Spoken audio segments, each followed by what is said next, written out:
Have you got any advice for 21-year-olds who, I guess, seem pretty lost and they don't really know which direction to go in? What would you offer to those guys in terms of advice? Oh, I've got loads of pieces of advice. Loads. If you don't know what to do, don't go to university. Yeah. That's the first thing.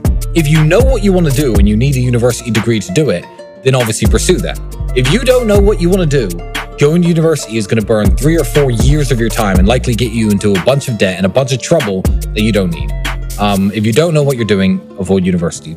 Step number 1. 2, don't waste time on frivolous pursuits. Stop trying to live like the man unless you've actually become the man first. Don't chase women too much. Don't chase having fun too much. Don't chase clout too much. Don't try to be seen in cool places that you can't actually afford to be in. You know, Dubai is actually a very interesting example of this. I'm going to go off on a bit of a tangent here, but that's all good advice. It's simple.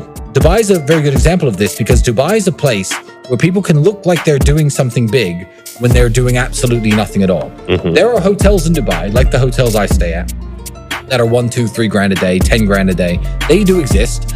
And there are also hotels in Dubai up near the old town where, you know, the laborers and the workers stay that cost $35, $40, $50 a day. That does happen. You could fly to Dubai, and people do this, men do this, with no money, because men don't have the ability to just, you know, hit dating apps in Dubai and live the good life. They come to Dubai with their friends. They have no money in their pockets. They have a nice shirt that they'll wear, fine. And they'll take a taxi from their really cheap hotel down to downtown, picture in front of the Burj Khalifa, click, picture in front of a Lamborghini, click. Now they're a guy with a picture in front of a Lamborghini in Dubai. They're a guy who hangs out in Dubai now. He's at the Burj Khalifa. He makes less than $1,000 a month, probably. You know, people do this. They literally clout chase based on location. And that is the biggest waste of time that I've ever heard of. You know, go on a vacation within your budget and have fun with your friends, by all means, and take your mind off trying to be somebody. But yeah, people pretend too hard today. And the effort it takes to pretend short term will make you look richer or cooler or more successful than you are.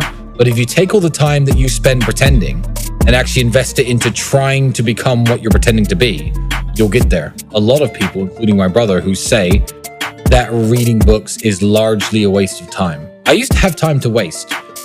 Books are entertainment. People read and they think that reading is going to make them rich or make them successful.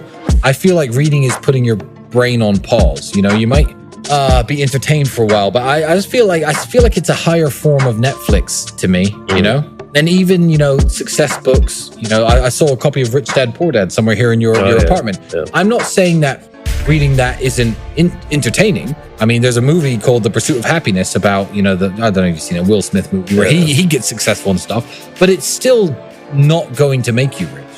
You were already who you were before you bought that book. I know that book isn't that old. But if you're young and you're broke and you don't have anything in life, I don't feel like these success-based, what I would call success porn books, these, you know, alter your mindset, alter your life kind of books are going to benefit you massively. I've read loads of books, but I read for entertainment. And then again, people think reading makes you smarter. I agree. And they think smarter makes you richer. And I disagree. Mm-hmm. So again, some of the smartest people in the world are flat broke, working in some university somewhere, explaining, you know, physics theories to a bunch of kids who've paid their tuition fee. Some of them, and they're broke. So no, smart doesn't necessarily equal rich. So don't think reading equals smart, smart equals rich. I would avoid books, actually, if I was trying to make something of myself and trying to make money. I would avoid books besides maybe half an hour before going to sleep.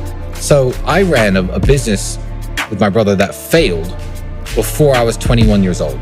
That qualified me more to run a successful business than anyone who from age 18 to 23 studied business at university for 5 years and got a master's in business. Me, having run my one failed company, was more qualified to run a successful company after that than they were. Because the person who they learned from at university doesn't run successful companies. It's just a bunch of book learning. It's a bunch of theory that isn't really applicable to real business, in my opinion.